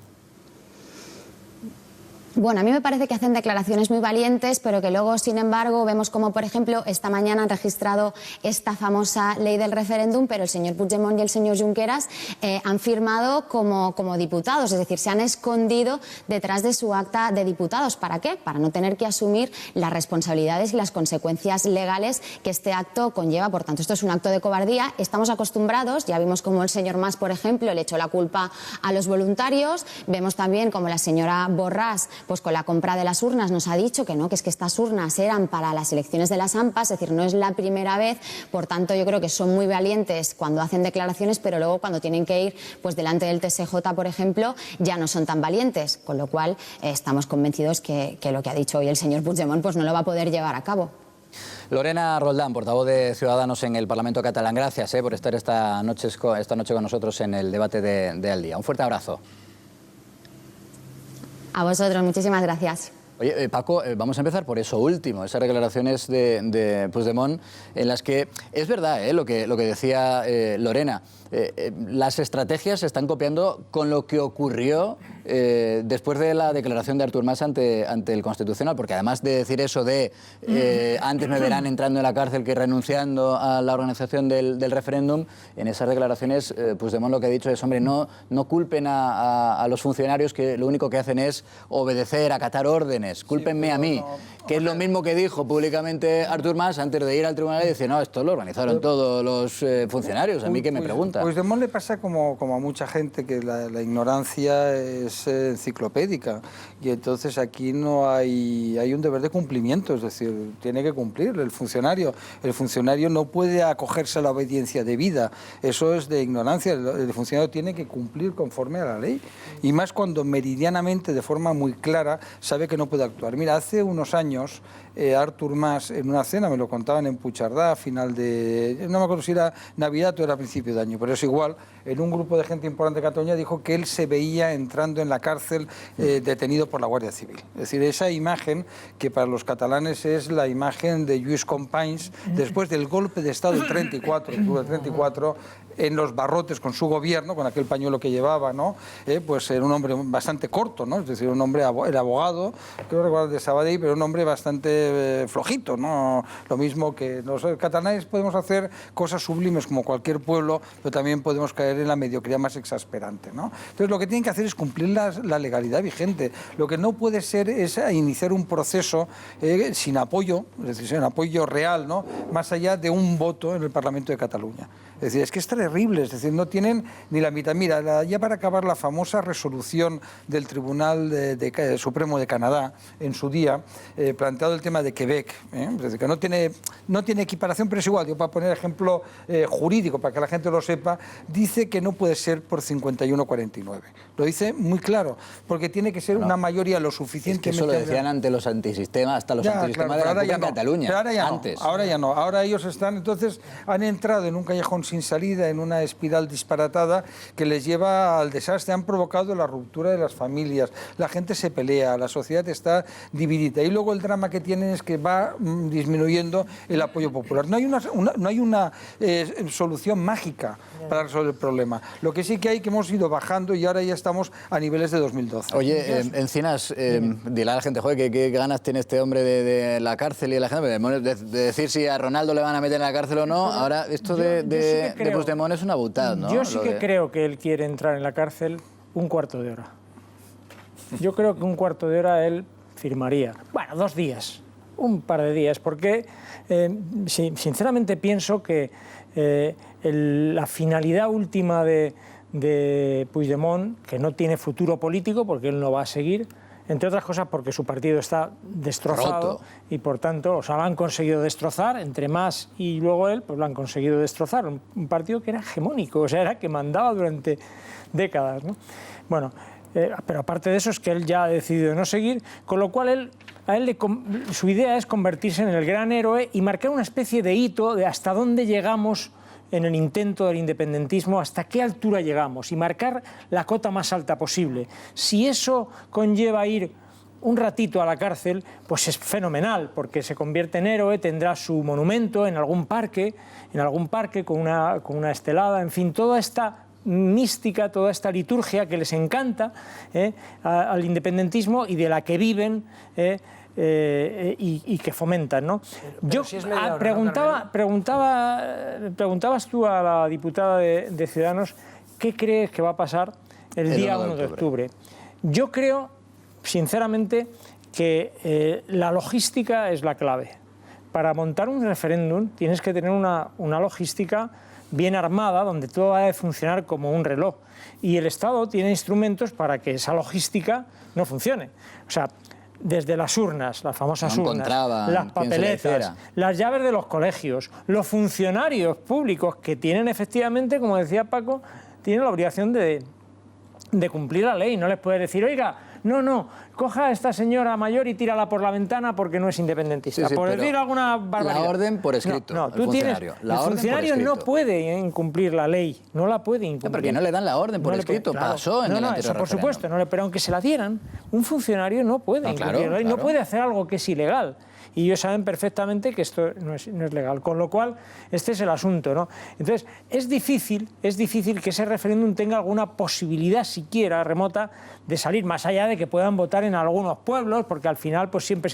Pero claro, estos son capaces de decir, bueno, pero han votado 550 y de los 550, 549 han votado que sí y otro se ha abstenido. Así que como por mayoría absoluta de la votación declaramos la independencia. Entonces lo que hay que gestionar, y ya termino, Prepio, lo que hay que gestionar, lo que hay que tener preparada es la gestión del 2 de octubre, a partir del 2 de octubre. Hombre, esa es la clave. De todas maneras, yo quiero hacer un pequeño inciso de lo que ha sido todo este proceso, este desmadre y esta locura independentista. Esto empezó en el 2011 con el señor Mas, que yo creo que pasará a la historia como el político más egoísta que ha habido en este país, porque el señor Puigdemont es un felpudo del señor Mas. Ese proceso comienza con este intento de Mas de, en un cierto sentido, cubrir las espaldas a sus casos de corrupción, a los de Le Pujol, y por lo tanto la deriva independentista es absolutamente y dolosamente provocada por el señor Mas. Una deriva independentista que yo creo a nivel popular ha tenido un auge importante y que ahora va empezando a mermar. Y yo creo, como decía antes Paco, volveremos, yo espero muy pronto, a la situación del 2011. Dicho esto, yo creo que el referéndum, por supuesto, no se va a realizar. Yo creo que hay que preparar el 2 de octubre. Y yo creo que el gobierno, que seguro tendrá las ideas clarísimas de lo que tiene que hacer a nivel legal y también a nivel de logística, de cómo operar ese día, yo creo que tiene que empezar a pensar el día 2 de octubre y cómo dar una salida razonable a que realmente las cosas desde el 2 de octubre... Esto es una cosa de perogrullo, pero lo que haya que hacer el día 2 dependerá mucho de lo que haya ocurrido el día 1. Sin duda. Bueno, pero es que el señor Puigdemont, y yo estoy de acuerdo con Carmelo, hombre, tendrá que salir de alguna forma como un héroe. Con 15 minutos en la cárcel, preso por la Guardia Civil o lo que sea, algún show montará el de 1 de octubre. Pues llegar hasta ese punto es peligrosísimo. Claro, o sea, es decir, bueno, pues eso. Ya como los compañeros han abierto el juego, ¿no? Pues hablamos un poco de todo, ¿no? Y claro, yo le decía a Carmelo, oye, claro, y un cuarto de hora también yo, ¿no? Es decir, si es un cuarto de hora, pero es que eso no lo decide él, ¿no? Es decir, claro, todos nos podemos hacer los mártires media hora, ¿no? Pero cuando te caiga una buena, pues eso es donde se miden los hombres, ¿no? Decir, oiga, usted ha echado un órdago y lo ha perdido, pues ahora no vas 15 minutos, sino vas a ir lo que su señoría corresponda, ¿no? A mí, de todas formas, considere, a mí hoy lo que más me ha preocupado, José Luis, es, por ejemplo, que es también la antesala del 1O, pues eso, esas manifestaciones enfrente de un cuartel de la Guardia Civil. A eso vamos. Cuando España, todo el mundo dice, oiga, la Guardia Civil nos pone multas a veces, pero todo el mundo es la institución más admirada, nadie tal, viva el Duque de Ahumada, no sé qué. Bueno, pues allí en Barcelona se presenta una gente y dice, oiga, no les queremos aquí, váyanse fuera, tal. Pero es que en paralelo, José Luis, vemos que hay unos tíos que sostienen al gobierno de la Generalitat que se dedican a pintar autobuses, a atacarlos, a pinchar las ruedas de las bicicletas, tal, con lo cual... Y a tu pregunta, ¿qué va a pasar el 1? oiga, pues hay que verlo, ¿no? Porque con esos mimbres a mí me da mucho miedo. Primero, como periodista creo que habrá mucha parte de prensa extranjera que nos ven y ¡ay, antidemócratas, no sé qué, No a ver qué respaldo tienen! Vamos a ver, porque hasta siempre ahora no lo han conseguido, ese ha sido uno de los grandes objetivos. Siempre hay un tonto de guardia. Entonces, habrá alguno del Washington Post o alguno del New York Times que le diga no sé qué y aproveche, porque además los anglosajones son muy así, para meterle un palo a la burra, ¿no? Y luego, José Luis, y termino, y a ver, y recemos todos para que la cosa no se desmande, porque antes, como siempre don Francisco, pues nos ponía suerte de lo que ha vivido en la historia. Es decir, ¿qué pasa en Barcelona si dices, oiga, que están pintando autobuses, que la gente se pone enfrente de la Guardia Civil, no pasa nada, ¿qué pasaría si 30.000 alocaos, apoyados y envalentonados por todo esto que ha pasado, toman las calles catalanas y van con palos y tal? En fin, también lo que decía José Luis, a ver cómo se gestiona el 2 en función de lo que haya pasado el 1, porque lo que se está preparando puede ser muy gordo, ¿eh? Carmelo. No, hay un aspecto hablando de la parte internacional. La parte internacional es muy importante, porque como se observa desde fuera, y no, es verdad que puede haber alguien que diga y que hable y lo interprete como quiera, bien. Pero yo me remito a todas y cada una de las instituciones internacionales donde estos señores sistemáticamente han fracasado. Eso por supuesto, y también en la prensa internacional. Lo último y más gordo, que ese es otro aspecto que en la logística de una consulta que se precie de tener algún rigor es fundamental, que son los comités de control. Bien, estos señores independentistas han pretendido colar a una institución que se llama Diplocat, que es una especie de organización de ellos mismos para controlar el proceso de la consulta. Y lo han llevado a Naciones Unidas a través de la Fundación Carter. Carter lo remite y punto. Dijo que no tenía nada que ver, como sabéis. Y Naciones Unidas les ha dicho, oiga, que no, que ustedes no son nadie. Pero todas y cada una de las instituciones. ¿Cómo van a controlar ustedes si ustedes se lo guisan y ustedes se lo comen? ¿Qué control? Entonces, o sea, si no tienes esto, ¿con qué cara van a decir que este referéndum tiene... ¿Cómo pueden sostener hasta el último día que este referéndum tiene algún viso de mínimo rigor de consulta? Si es que no lo tiene. Y yo creo que es que no sé si es que no se dan cuenta o ya es una huida hacia adelante. Es verdad que ya no lo pueden parar, ¿eh? Por eso digo, es que ya no para lo bueno y para lo una malo. dinámica que no pueden pararlo. Sí. Ya tienen que hacerlo y a ver qué sale y nos inmolamos y todo esto. Se inmolan, pero con la cartera nos inmolan, porque evidentemente claro. Aquí Junqueras, que es el encargado de coordinar, es el coordinador, pero no es el ejecutor. Es que el matiz es muy importante. Una cosa es coordinar. Incluso públicamente aparece en un segundo plano. Ejecutar es firmar una determinada cosa. Es que Junqueras se está pensando ya al día 2 de octubre. Claro, que esa es la para otra... mí es el que tácticamente, el que mejor está operando, porque yo creo que se ve ya presidente de la Generalitat. En el momento en el cual fracase... Esa es otra de las probabilidades. Quisiera preguntar a la mesa, porque a lo mejor es que yo soy ¿Quieres ponerte aquí? Sí, Israel, aquí, desde la punta. Desde la punta. A esta mesa. Vosotros, ahora que estamos viendo todo esto de Venezuela, todas estas algaradas... Ahora vamos, no me adelantes temas. No, pero te digo, ¿podríamos ver algo de eso el 1 de octubre en Barcelona, en Cataluña? Hombre, hemos visto gente apalizados y gente y hay mucho loco ahí con... Es decir, a mí me da un poco de miedo que se pueda montar una jarana. Sinceramente, no me da ese miedo, no. Eso yo no creo, sinceramente, no creo que vaya a ocurrir. Y, ojo, puede ocurrir con una serie de señores radicales, porque los hay. En la calle, gente, ahora vemos ese autobús quemado. Hay gente en torno a la CUP. Y hoy algunos de la CUP, la juventud de la CUP, lo han defendido. Muy violenta y por tanto puede haber. Pero no tengo la impresión, esto siempre sí que lo han llevado como si fuera una especie de romería. Todo muy festivo, todo muy lúdico, todo ese espectáculo de la V con las banderas, todo eso queda súper guay, esa es la verdad. Y lo pasan bien, y te dan los niños, los globos, eso estaba bien organizado. Y te pones y gorritas y banderitas y todo eso está muy bien. Pero esto es distinto, pero es pacífico, Carmelo. hay que reconocerlo. Esto es muy lúdico, muy de romería, pero es pacífico. Hay quien sostiene, Paco, la teoría de que lo que va a ocurrir el 1 de octubre es que el pretendido referéndum se va a reorganizar como unas elecciones catalanas y eso daría verosimilitud a esa tesis que sostenía propio que Junqueras se ve a sí mismo ya casi como futuro presidente de la Generalitat. ¿Tú crees que eso es lo que va a ocurrir el 1 de octubre o ya no hay tiempo? No, hasta el 8. El día 8 de agosto, si la memoria no me falla, Es lo publicamos. el último día para poder convocarlas. El último día que tiene Puigdemont para convocar elecciones. Esa era una salida buena para ellos, para convertirlas en lo que se llama elecciones constituyentes, ¿no? Diciendo que el Parlamento surgido de las urnas es un Parlamento con un claro mandato de independentismo. Eso entra en colisión con lo que ellos han ido hablando, porque claro, todo es un lío que va cambiando. Ahí hay varias figuras en juego. Por una parte, una convergencia que ahora se llama PDeCAT, que está en descomposición y desprestigiada totalmente, ¿no? Esa es la realidad. Luego está Junqueras y los suyos, Esquerra Republicana, que ha pasado de ser el partido que yo conocí con Heribert Barrera, que tenía poco más de 10 diputados y que era minoritario en Cataluña y que apoyó en el año 80 a Pujol para ser presidente de la Generalitat, pero que no tenía peso político, ¿no? A convertirse en el partido referente porque han generado un discurso victimista muy eficaz. Tened en cuenta que se han destinado centenares de millones de euros a propaganda. Tú imagínate que Rajoy o Pedro Sánchez, me es igual, estoy al frente del gobierno y dijeran: a ti te pago y a ti no. A ti si me apoyas, a ti no.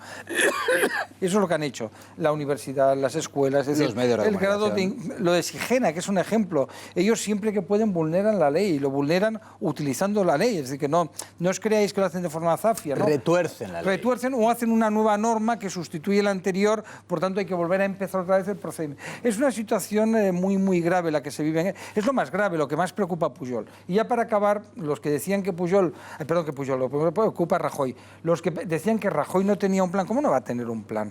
Evidentemente, y el plan se va cumpliendo de reacción en función de lo que hicieran.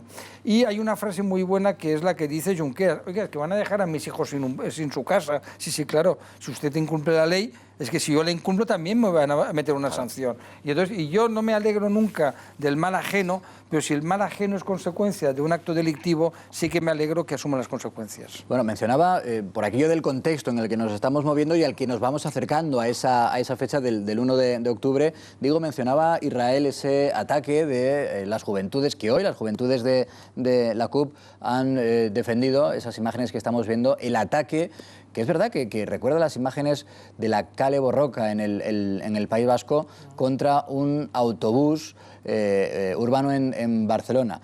Fueron, como están viendo, 4 encapuchados de esas juventudes de los antisistemas de la CUP, que ahora han puesto en su punto de mira, nunca mejor dicho, el turismo en Barcelona.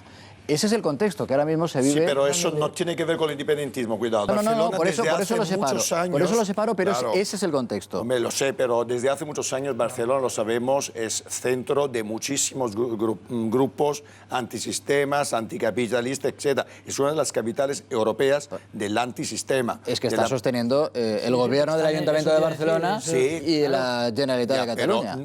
Quiero decir, a mí me gustaría, antes estábamos comentando, no sabemos qué va a pasar el 1 de octubre, si puede haber situaciones como las de Venezuela.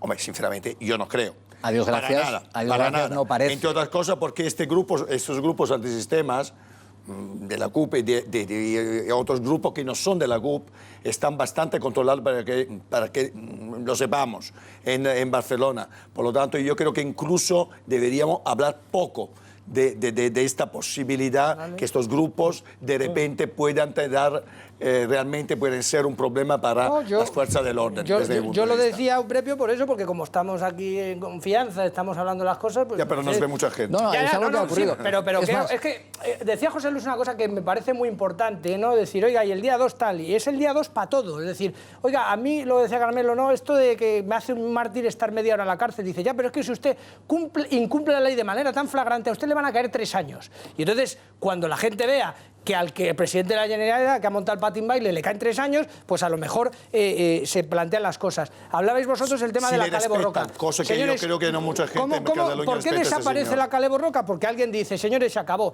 Esto de quemar autobuses es una tal. Entonces, ¿qué es lo que hacen? Dice, señores, a partir de ahora, aquel que queme el autobús se le va a coger de la solapa y va a decir, el autobús lo vas a pagar tú, guapo. ¿Y sabes cuánto vale un autobús? 150.000 pavos. Y si tú dices, oye, es que mira, yo soy un chico de 18 años, no te preocupes, que vamos a ir con tus padres. Y cuando le coges a Iñaki padre y le dices, oye, que el niño, como es gracioso, ha quemado un autobús que vale 150.000 euros.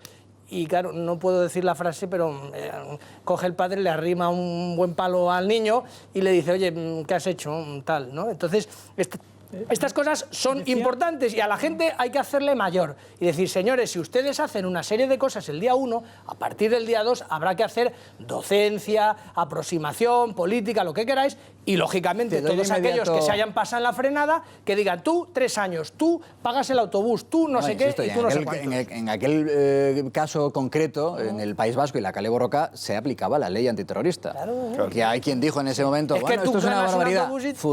Funcionó. Te doy de inmediato, Carmelo, la palabra, pero antes vamos a escuchar tú y yo juntos con los espectadores a estos de Arran. Arran es las juventudes de los antisistemas de la CUP, que ya decía que se han atribuido ese ataque que veíamos a un autobús turístico. De hecho, la portavoz de esta organización, que es la filial juvenil de estos antisistemas, ha hablado, lo ha hecho en RAC-U, en la radio RAC-U, y lo ha dejado muy claro. Dice, no es, estas son su versión, no es una cuestión de violencia, que se lo digan al conductor, que se lo digan a los turistas que iban dentro. Ella dice que és una qüestió d'autodefensa. Vean. Si tenim imprevist pagar els desperfectes ocasionats. No és una qüestió de violència, sinó d'autodefensa. Aquest sistema, no només de turisme, sinó al final aquest sistema econòmic i social ens està declarant la guerra cada dia i, per tant, la resposta que hi donem serà la convenient en cada moment. Ahí tienes al Angelito. Carmelo, sí, la verdad insisto, estos son las juventudes del partido que sostiene el gobierno, tanto del ayuntamiento como de la Generalitat. Sí, es la juventud de la CUP. Sí, bueno, la CUP tiene, no cabe duda que tiene adeptos, o sea, es un partido antisistema y aunque sus dirigentes se muestran más o menos civilizados, pues detrás hay mucho incivilizado. Decía Euprepio que el asunto este de la causa que me enarbolan esta gente que ha atacado los autobuses es otra cosa distinta al independentismo y tiene razón. Pero ahí es verdad algo que también él señalaba, que en Barcelona hay una población de antisistemas, de gente violenta, de gente violenta, de antisistema y violenta, muy importante. Se habla de, bueno, pues hay cifras, incluso, así como en Madrid se habla de 400 antisistemas, siempre se habla de esa cifra. No sé cómo, estamos hablando de miles. Aquí estamos hablando de 1.500, 2.000 antisistemas, que son gente muy violenta, y que es verdad que Barcelona siempre lo ha padecido. Y muchos black boxes donde viven. El problema es que esta gente se adhiere a cualquier causa, donde puedan a ninguna buena. Bueno, a ninguna buena, cualquiera, pero mira, ninguna buena. Voy a decir una cosa. Esta del tema del turismo, que por supuesto me parece deleznable lo que hicieron, es quizá la causa menos, o sea, que pueda tener un trasfondo más, digamos, más argumentado. Desde luego lo que es inadmisible son las zonas. Recurrir a la violencia. Tienen un problema, sabéis, en Barcelona, muy importante, con que hay un turismo masivo, que con los pisos estos de alquiler, los pisos estos de alquiler turístico, que se ha generalizado, y ahora mismo Barcelona, pues es cierto que los barrios... Puede estar cercana a la saturación. Además es que hay barrios que para los residentes se han hecho prohibitivos. Este es un problema real. Pero claro, lo que no tiene sentido es que tú lo pagues con el señor turista que viene de Ámsterdam a ver Barcelona, que es una ciudad maravillosa, que se monta en un autobús para dar una vuelta y te encuentres con un cabestro de estos tirándote cosas. Esto es tremendo. Es intolerable, sencillamente intolerable. Esto no se puede defender de ninguna manera. Otra cosa es que tú digas, bueno, pues oiga, corte con los pisos turísticos, haga lo que tenga que hacer. Pero no se hace por esa vía, se hace por la vía de la violencia. Entonces, el problema está en que estos grupos, sí que hay un magma de grupos violentos que se juntan a cualquier causa.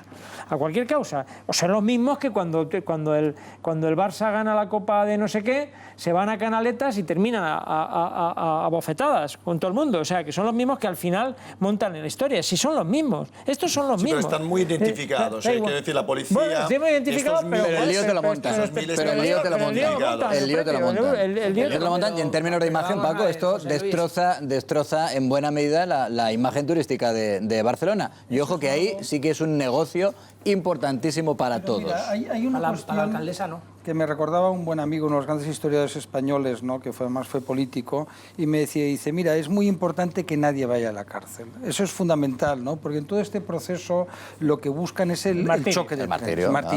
Decía, estos de la CUP no tienen nada que perder, es decir, queman autobuses, hacen el gamberro. Yo vivo en Barcelona, muy cerca de lo que es el barrio, no todo, evidentemente, Ocupa, y donde está mucho independentista, que es Gracia. Yo vivo justo al lado, ¿no? Bueno, es más, tengo familiares muy directos, entre ellos mi hija, que vive allí, ¿no? Y entonces, claro, toda esta gente quiere violencia, quiere radicalismo. No quieren debates. Oye, tú puedes abrir un debate de lo que es... Hay una cosa que es el turismo sostenible y otro es la turismofobia. Es que hay gente al final lo decía Carmelo, se apuntan a cualquier causa. Sí, y que a lo mejor ellos tienen un planteamiento de su mundo pequeño, mezquino, insignificante, ¿no? Y entonces, la tribu. Exacto. Y entonces, en lugar de pensar que el turismo es... Mira, el turismo es el 10% del PIB español, nada más y nada menos, ¿no? El automóvil es otro 10%. Un poquito más. Digo por redondear. Bueno, y el 10% en lo que es la vivienda. ¿Te voy a interrumpir? ¿Te gusta? Claro, además sabes que tenemos ese pique... Soy un mártir. Bueno, es un día intenso. Aunque voy a ser canonizado en vida gracias a ti. Te lo estás mereciendo, especialmente esta noche.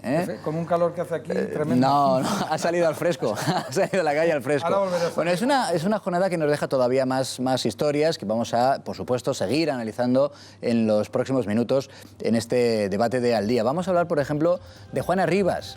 Juana es la madre que ha desaparecido, está en paradero desconocido y lo ha hecho voluntariamente para no entregar a sus hijos, no entregárselos a su padre que está condenado por maltrato. De eso vamos a hablar también, por supuesto, Israel, como decías, de la tensísima situación que se vive en Venezuela.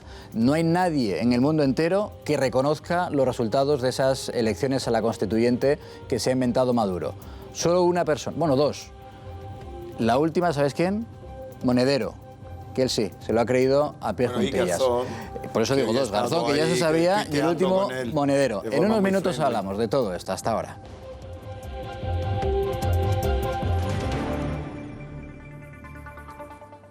Se lo hemos contado al comienzo de este Al Día, el debate, en nuestro repaso a la actualidad. Les hemos contado que el Constitucional no ha admitido a trámite el recurso de Juana Rivas para mantener con ella a sus hijos y que tendrá, por tanto, en principio, que entregárselos al padre, condenado por maltrato. Ella y los niños, de momento, continúan desaparecidos, en paradero desconocido.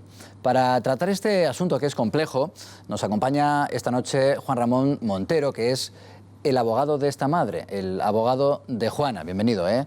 Muchas gracias por estar esta noche con nosotros. Vamos a analizar de inmediato, entre otras cosas, esa decisión del Tribunal Constitucional, que usted me decía, aunque parezca que va en contra de nuestra defendida, tiene una doble lectura y a lo mejor es un paso adelante en su camino para tratar de mantener la custodia de sus hijos. Pero antes de hablar con usted, si me permite, vamos a conocer un poco más de esta historia que es realmente llamativa y diría que hasta conmovedora. Juana Rivas y Francesco Arcuri se conocieron hace 12 años en Londres y se fueron a vivir a Granada. A los pocos meses nació su primer hijo, pero la relación fue empeorando. En 2009, Juana denunció a su pareja por malos tratos y él fue condenado a 3 meses de prisión. Según su versión, aceptó la condena para poder ver a sus niños. A los pocos años, Juana volvió con Francesco y se dieron una nueva oportunidad. Ambos se trasladaron a Italia a vivir y allí tuvieron un segundo bebé. Sin embargo, Juana ha asegurado que su vida allí era un infierno. En mayo de 2016 decide hacer las maletas y se vuelve a España. A los 2 meses vuelve a denunciar al padre de sus hijos por malos tratos. Francesco Arcuri no sabía que Juana no volvería, ya que le había comentado que pasaría unos días en España. Sin conocer tampoco la denuncia, decidió emprender acciones legales para solicitar la custodia de sus hijos. Si la policía va a venir a darme descarga eléctrica o con la porra, no me va a dar miedo. A día de hoy, Juana sigue desaparecida con los 2 pequeños y su expareja le pide negociar una custodia compartida. Y en esa situación, señor Montero, abogado, ustedes deciden pedir amparo al Tribunal Constitucional. A mí me ha sorprendido que han respondido de una manera muy rápida y denegando ese amparo. En principio no parece una buena noticia para Juana. Bueno, yo, en primer lugar, primero voy a decir una cosa que es una precisión importante. Yo no soy abogado de Juana, soy abogado de los menores. Es decir, yo estoy tratando importante la precisión, que se tiene usted razón, sí, sí. unos menores claro. Que son los más importantes. Son los más importantes. Es más, yo creo que debemos de empezar a cambiar esta cabeza que existe de enfrentamiento en todos los temas alrededor de la familia y entrar en una política de pacificación, de buscar el sentido común, siempre vertido a los menores. Yo digo que es una buena, para mí es una buena solución, además creo que es correcto como actúa el Código Social, pero es un poco complejo, por eso efectivamente, como has dicho, yo creo que hay que desmenuzarlo. Nosotros recibimos el encargo de acudir en amparo ante el Tribunal Constitucional, que es una de los, digamos, una de las facetas que caracteriza nuestro despacho, con otros temas en que ha habido que ya es difícil encontrar una estimación de un amparo en el mismo. Y lo recibimos de todo este movimiento que se origina en torno a Juana, que tiene sus abogados en Granada, que están llevando esta situación, y lo que nos piden es, al final, que nosotros acudamos al Tribunal a pedir este amparo. Es muy importante entender esto. El Tribunal Constitucional tiene previsto su intervención en el último momento. No vamos a hacer comparaciones con otros temas de actualidad. En el último del que momento, venimos, sin ir más lejos. Entonces, ellos, lógicamente, tienen que examinar que no cabe una solución en la jurisdicción ordinaria, porque la jurisdicción ordinaria también es, entre comillas, Tribunal Constitucional, en el sentido que tienen que aplicar la tutela judicial que corresponde a los derechos fundamentales que recoge la Constitución. Claro, porque en el fondo el Constitucional hoy no ha entrado, digamos que en el meollo del asunto. Simplemente han dicho, ¿no? Claro. Usted primero agote todas las demás vías judiciales y después ya, si acaso, viene a mí. Está. Pues no es que hayan denegado el amparo, han dicho exactamente lo que estás diciendo. Oiga, primero, ¿qué ha pasado? Que en Granada nos mandan el recurso porque se presenta ante la audiencia que ha dictado la resolución, que intentamos que se suspenda o que se revoque o que se anule, se interpone por los abogados de Granada un recurso de infracción de infracción procesal que le es denegado por la audiencia. Y yo creo que con buen sentido, en Granada dice, vamos a ir al Constitucional, y nos llaman a nosotros el viernes, y hemos trabajado contra todo el fin de semana. Y en ese momento, efectivamente, nos llega con una queja que nosotros entendemos que no va a prosperar porque se ha denegado el recurso, y en Madrid se presenta una queja que, sorprendentemente, la letrada Almudena Mendoza, que lleva el tema dentro del despacho, dice, oye, retirar la queja para evitar que esto esté vivo. Unas cosas de esta vida, el celo del abogado de oficio, que hay que alabarlo, entiende que como no le han dado las instrucciones, no lo va a retirar. Entonces lo que hace es que actúan desde el despacho, dan traslado, con un poder se pide que retire. Pero al mismo tiempo, este mismo momento, hoy que se presenta el recurso de amparo, también a instancias del despacho, en Granada, Almudena dice, oye, cuidado, presentar un incidente de nulidad de actuaciones, porque es un tema que el Constitucional unas veces entiende que es necesario y otros no, y puede requerir... Pero más allá, un segundo, más allá de esa decisión que es muy importante, decimos, del Constitucional, y ateniéndome a su precisión, que es muy importante, como abogado que lo es de los niños, de los menores, ¿usted qué pide? ¿Cuál sería la mejor solución en este enfrentamiento entre la madre, que ahora mismo está en paradero desconocido, precisamente porque no se los quiere entregar a su marido condenado por maltrato? ¿Usted qué pide para esos niños? Vamos a ver, yo soy abogado, actúo dentro del derecho. Es decir, que aunque haya actuaciones personales que haya que entender y que se puedan justificar, está dentro de la ley, como la decisión que ha tomado la madre, yo actúo siempre dentro de un Estado de Derecho. Entonces, dentro de un Estado de Derecho, lo que pide el Constitucional es que esa resolución que se ha adoptado con contradicciones, con datos que no conoce en Granada, que ahora tiene que resolver en Granada, y que ha tomado una decisión magnífica, también de aplaudir, que ha decidido declarar hábil el mes de agosto, que no lo es, para resolver este incidente, con lo cual ha sido una reacción muy inmediata. Pero un momento, Israel, un momento, concluya. Lo que pedimos es precisamente que se revise esa resolución para que no se apliquen medidas que van a afectar a los niños, porque el que le va a pagar al final esa solución de restituirlo a otro país con un carácter posiblemente ya imposible de resolver en el futuro son los niños. Entonces tenemos que deben de conocer con detalle. ¿Tú quieres preguntarle al abogado de esos niños, bueno, Israel? ¿Vas a poder hacerlo? Vale. Pero vas a tener que esperar. Volvemos de inmediato.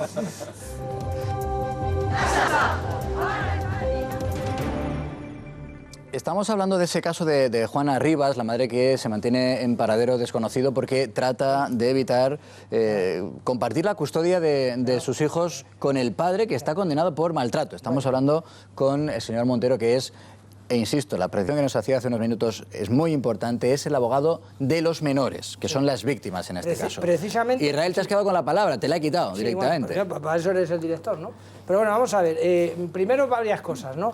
Es decir, hay que recordarle a la gente que los niños no son de la madre. Es decir, los niños tienen un padre y tienen una madre. Entonces, hay que, cuando se preserva o se persigue, ¿no?, el que los niños estén bien, hay que pensar también el padre. Entonces, yo no sé por qué estaría razón, no sé si porque como el padre es italiano y la madre es española, toda España, hoy Juana, tal. Bueno, pues señores, hay que recordar que esta señora Juana se ha marchado de Italia, se ha fugado con los niños. Y el padre ha estado un año, que sepamos, sin poder ver a sus hijos. Y de hecho, don Francesco está ahora en España pagándose un hotel todos los días a ver si a la madre le llega la inspiración y dice, oye, preséntate en el juzgado, que es hombre, que es lo suyo, y vamos a ver cómo lo de esto, lo dilucidamos, ¿no? Entonces el padre está ahora mismo privado del derecho a ver a sus hijos, ¿no?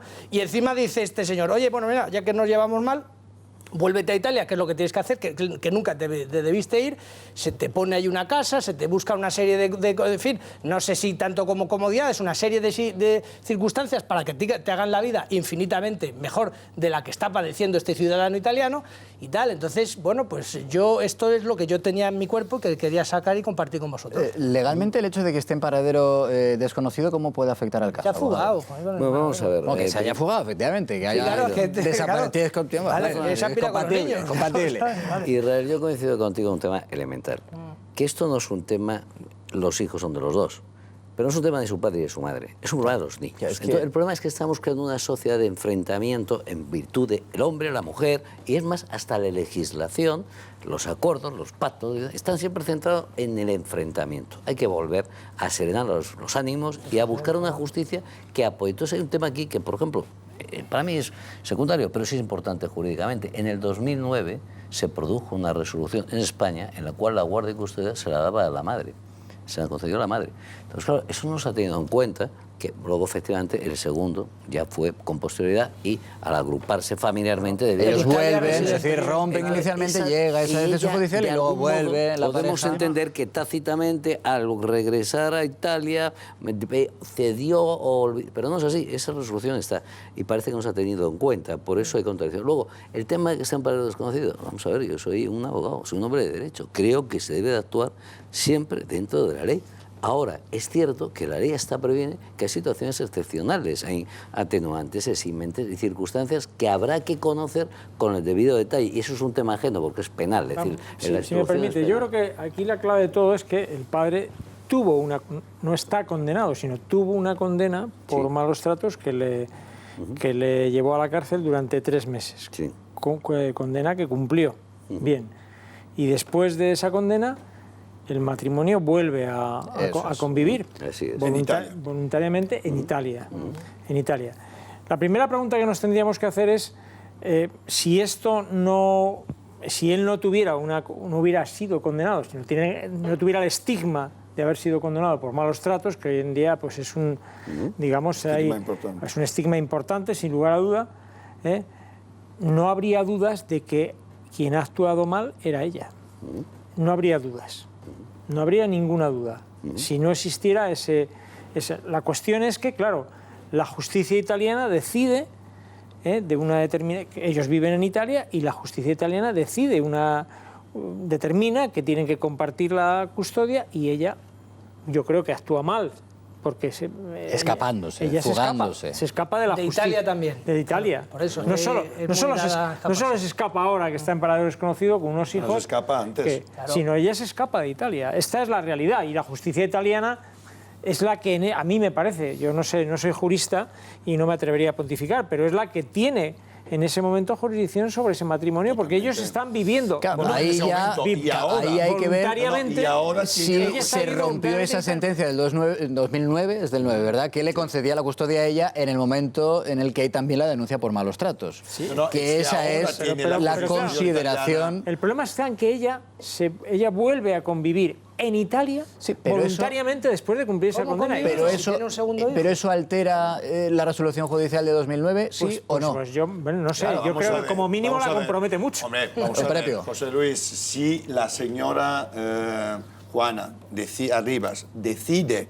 voluntariamente volver a vivir con su ex maltratador condenado que entra a la cárcel, si decide convivir de nuevo, en ese caso en Italia, y además tiene otro hijo, hombre, será porque está enamorada, porque se encuentra a gusto, porque quiere dar una oportunidad a la pareja y por lo tanto a la familia. Ahora, dicho yo, antes preguntaba al abogado, ella en un determinado momento ha dicho que su vida era un infierno en esta pequeña isla de Cerdeña, cercana a Cerdeña. Yo lo que no entiendo, sinceramente, en esta situación, porque decide, una vez que se decide en la separación, la custodia compartida, en vez de denunciar, o si realmente ha sido un infierno, o ha habido otros casos de maltrato, ¿por qué no decide seguir los cauces legales y, por lo tanto, pedir de nuevo la custodia suya, por las razones que sea, porque su vida era un infierno, porque ha habido maltrato, etcétera, etcétera? ¿Por qué no sigue los cauces legales como la primera vez? Ese es el aire, es lo que me queda como una sombra de este caso, porque huye de la justicia, huye del marido, huye de Italia y se encuentra en Granada, pero absolutamente ahora sin ningún amparo legal. Vamos a ver, yo creo que no es así. La exposición de los datos que tengo, que vuelvan a existir, yo es un tema que he cogido para resolver en el Consejo Judicial. El caso que en el año 2016 llevamos en el despacho, que fue un precedente extraordinario y una magnífica labor de juzgar, sí lo llevamos desde el primer momento del despacho. Y era un matrimonio residiendo en Suiza, abogados los dos, él además un político importante dentro de Suiza, y vino a España, un caso muy parecido, vino a España la madre con la niña y se quedó en España. Entonces hubo un exequatur de un tribunal suizo que afortunadamente no cumplió el tribunal español porque defendimos una serie de requisitos que no habían contemplado, siempre en función del menor. En este caso, y no, ya por contar como una anécdota, porque a mí casi me apetece contarlo, en el procedimiento suizo reconocían que el padre había pegado alguna bofetada a la madre, cosa que si pasa en este país salta a los medios, pero no, a pesar de eso, pretendían que volviera la madre a restituir a la menor. Luego, los procedimientos que sí conseguimos, gracias al Tribunal Constitucional, que siguieran adelante, acreditaron la situación de la menor más favorable. Lo cual nos indica que tan fácil, no con es ese precedente, tan fácil no es. Te adelanto que hay dos cosas que tú has dicho que hay que precisar. Ella no ha huido de la justicia italiana. Ella vino a España, vino porque sí, la guardia que ustedes... De vacaciones. Eran compartidas. Ella no ha huido cuando... Pero que cuando vuelve aquí... Sabía que no podía irse de Italia. Bueno, se puede ir donde quiera. Claro, claro, evidentemente. De hecho, está fugada. De hecho, con los niños, claro. Pero en ese momento se puede ir a Italia con los niños. Llega aquí. Cuando se produce el conflicto es cuando Italia dicta una resolución y dice, oiga, que se venga para aquí. No la cumple. Y eso, bueno, pero es que eso es un tema muy difícil. Porque nosotros estamos aquí entrando a la globalización. Claro, no, es que le habéis hecho muy fácil el trabajo. La globalización del derecho, todo lo demás. Maruenda, ¿qué estás poniendo cara rara? ¿Qué te pasa? Que es un tema muy complicado. Lo es, muy complejo, muy complejo. Es un tema complicadísimo. Yo no soy experto en esa materia, sabes, lo mío son otras cosas, ¿no? Y me parece, sí que hay elementos oscuros, ¿no?